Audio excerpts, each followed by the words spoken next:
Innal hamdalillah nahmaduhu wa nasta'inuhu wa nastaghfiruh wa na'udzu billahi min syururi anfusina wa min sayyiati a'malina may yahdihillahu fala mudhillalah wa may yudlil fala hadiyalah. Asyhadu an la ilaha illallah wahdahu la syarikalah wa asyhadu anna Muhammadan abduhu wa rasuluhu amma ba'du. Anak-anakku dari kelas 1 sampai kelas 6 yang imut-imut, yang cantik-cantik dan ganteng-ganteng, sekaligus Bapak banggakan dan rindukan. Hari kemarin, yakni tanggal 31, tepatnya hari Jumat, seluruh manusia khususnya umat Islam telah menyaksikan dan melaksanakan salah satu syiar agama Islam, yang mana syiar tersebut tidak dimiliki oleh agama-agama lain, yaitu Idul Adha. Jadi umat Islam memiliki 3 hari raya. Yang pertama hari raya Idul Fitri, hari raya Idul Adha, dan hari Jumat. Adapun hari-hari yang lainnya adalah hari yang memiliki sejarah. Anak-anakku yang Bapak banggakan, maka pada hari itu umat Islam mengumandangkan takbir dan tasbih. Umat Islam mengumandangkan lapat-lapat takbir sehingga seolah-olah bumi ini bergoncang dengan lafal-lafal takbir tersebut. Anak-anakku yang Bapak banggakan, penyembelihan dalam Islam itu bermacam-macam. Di antaranya ada penyembelihan biasa, ada akikah, ada kurban, bahkan ada penyembelihan yang hukumnya terlarang alias haram. Jadi sekali lagi, penyembelihan dalam Islam itu bermacam-macam. Di antaranya penyembelihan biasa, seperti ada orang yang mau syukuran menyembelih ayam, itu termasuk ibadah penyembelihan biasa kalau lillah. Ada orang yang mau hitanan menyembelih kambing, itu termasuk penyembelihan biasa kalau lillah, dapat pahala. Yang kedua adalah penyembelihan yang ada hubungannya dengan kelahiran bayi, yang pada hari ke-7 harus menyembelih seekor binatang, yaitu kambing. Itu adalah penyembelihan akikah. Jadi akikah adalah penyembelihan yang ada kaitannya dengan kelahiran bayi, yaitu pada hari ke-7 menyembelih kambing. Dan ada penyembelihan kurban. Juga ada penyembelihan yang terlarang, yaitu wama uhila, pakai H besar, wama uhila bihi li ghairillah, adalah penyembelihan yang hukumnya haram, penyembelihan yang bukan karena Allah. Seperti apa? Seperti ada orang yang bangun rumah, membangun jembatan, kemudian memotong kerbau, kemudian kepalanya dibuang di kubur dengan tujuan agar bangunan tersebut kuat. Itu termasuk wama uhilla bihi ghairillah, penyembelihan bukan karena Allah, hukumnya haram walaupun pakai bismillah. Kemudian kurban, yang akan Bapak jelaskan sekarang adalah kurban, penyembelihan kurban. Nah, anak-anakku yang Bapak banggakan, kurban menurut menurut bahasa itu diambil dari kata qoruba yakrubu kurbanan. Sekali lagi, kurban itu diambil dari kata dasar qoruba yakrubu kurbanan, yang artinya adalah dekat. Nah, menurut Imam Ar-Raghib Al-Asfahani dalam kamusnya, beliau mendefinisikan kurban tersebut adalah al-qurbanu huwa ma yataqarrabu bihi ilallah. Kurban itu adalah sesuatu yang digunakan untuk mendekatkan diri kepada Allah, itu kurban. Jadi alatnya apa saja bebas, yang jelas ketika kita semakin dekat dengan Allah itu namanya kurban. Contoh, kalian melaksanakan sholat, diri semakin dekat dengan Allah, itu adalah kurban. Kalian mengasih sedekah ke orang lain, diri merasa dekat dengan Allah, itu adalah kurban. Ya, anak-anakku yang Bapak banggakan, sedangkan ibadah kurban yang ada kaitannya dengan ibadah haji yang dilaksanakan pada tanggal 10 Zulhijjah itu disebutnya udhiyah. Jadi sekali lagi, sembelihan yang ada kaitannya dengan ibadah haji yang dilaksanakan pada tanggal 9 Zulhijjah itu namanya udhiyah. Jadi ada kurban. Kalau kurban umum apa saja yang dijadikan alat untuk mendekatkan diri kepada Allah namanya kurban. Sedangkan sembelihan yang ada hubungannya dengan ibadah haji yang dilaksanakan pada tanggal 10 Zulhijjah itu namanya udhiyah.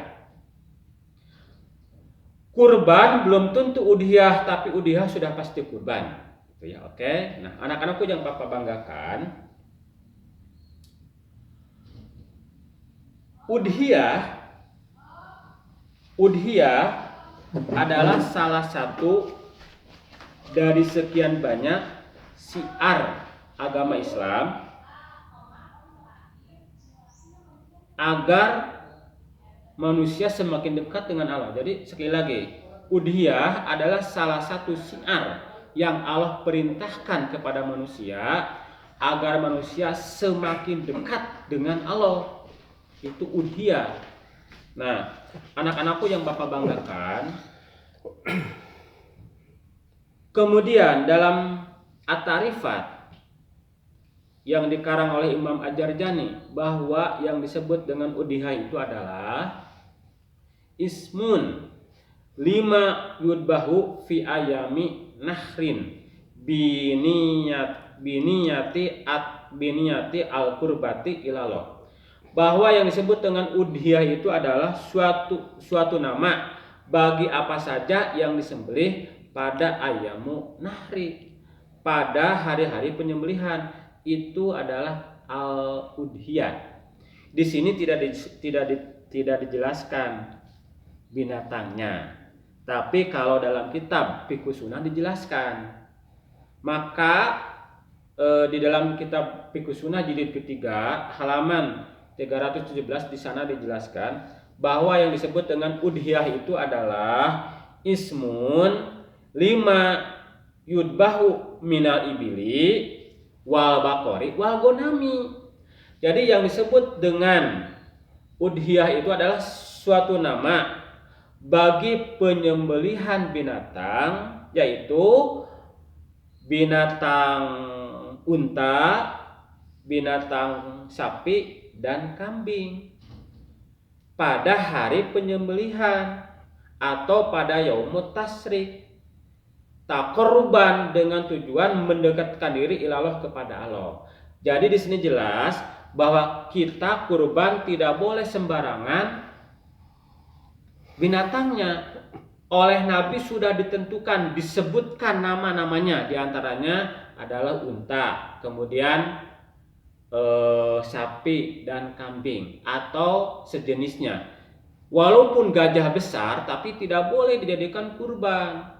Kuda kakinya 4 tapi kuda tidak boleh dijadikan hewan kurban. Kenapa? Sudah Nabi sebutkan nama-nama binatang yang harus dikurbankan, yaitu sapi, kemudian unta, dan kambing. Itu binatang yang harus dikurbankan dengan syarat-syarat tertentu, ya.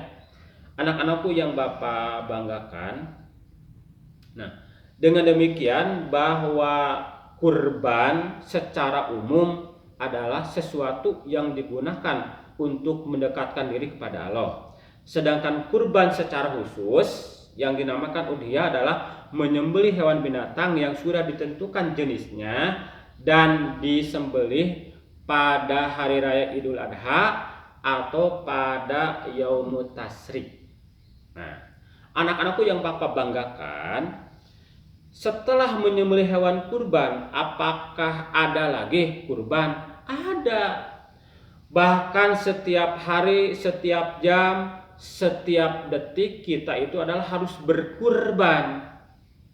Ya, harus berkurban kepada Allah. Sebagaimana hadis riwayat Muslim dijelaskan, man taqarraba ilayya sibron taqarrabtu ilaihi dira'an. Barang siapa yang mendekatkan diri kepada Allah sejengkal, maka nanti Allah akan mendekat kepadanya satu hasta. Kita mendekatkan diri kepada Allah sejengkal, tapi Allah akan dekat kepada kita satu hasta. Satu itu. Yang kedua, hadis riwayat Bukhari. Ma taqarrabu ilayya abdun bimisli adai ma ibtaradtu alaihi wa innahu la yataqarrabu ilayya ba'da dalika binawafili hatta uhibbahu. Jadi tidaklah seorang hamba mendekatkan diri kepadaku dengan melaksanakan kewajiban-kewajiban yang telah diperintahkan kepadanya, kemudian setelah itu, setelah melaksanakan kewajiban-kewajiban, dia melaksanakan pekerjaan-pekerjaan yang sunnah, maka dia akan Allah cintai. Tuh. Jadi setelah ibadah kurban di hari Idul Adha dan Yaumut Tasyrik, maka masih banyak lagi kurban-kurban yang bisa kita lakukan, yaitu mendekatkan diri kepada Allah dengan cara melaksanakan kebaikan-kebaikan, di antaranya sholat sunat. Jadi ketika kita melaksanakan sholat sunat, itu kita telah berkurban kepada Allah. Kenapa?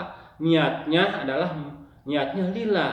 Itu jadi anak-anakku yang Bapak banggakan, bahwa kurban itu salah satu cara untuk mendekatkan diri kepada Allah. Udhiyah adalah salah satu syiar agama Islam yang tidak dimiliki oleh agama-agama lain. Tujuan udhiyah agar kita berbagi kebahagiaan dengan orang lain. Jadi berbagi itu bukan hanya kesusahan, tapi berbagi kebahagiaan. Nah, perlu kalian ingat bahwa daging atau binatang yang kita sembelih itu tidak akan sampai kepada Allah dagingnya, darahnya, tapi yang akan sampai itu adalah takwanya.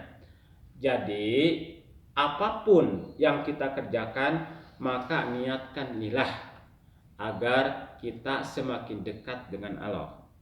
Anak-anakku yang Bapak banggakan, kesimpulannya bahwa kurban itu ada pengertian secara umum, juga ada pengertian secara khusus. Secara umum, kurban dengan arti apa saja bentuknya yang tujuannya lillah, kemudian kita bisa mendekatkan diri kepada Allah, itu adalah kurban. Dan secara khusus kurban itu adalah menyembelih hewan pada hari Idul Adha, yaitu tanggal 10 bulan Dzulhijjah, dan pada Yaumut Tasyrik, itu adalah kurban. Tujuan kurban agar kita bisa berbagi dengan orang lain. Ya, setelah penyembelihan maka ada kurban-kurban yang lainnya, itu ibadah-ibadah sunnah. Dengan sampai kita kurban menjadi korban. Kurban yang tidak ikhlas itu namanya korban. Itulah yang bisa Bapak sampaikan. Aqulu qouli hadza wa astaghfirullaha li wa lakum. Wassalamualaikum warahmatullahi wabarakatuh.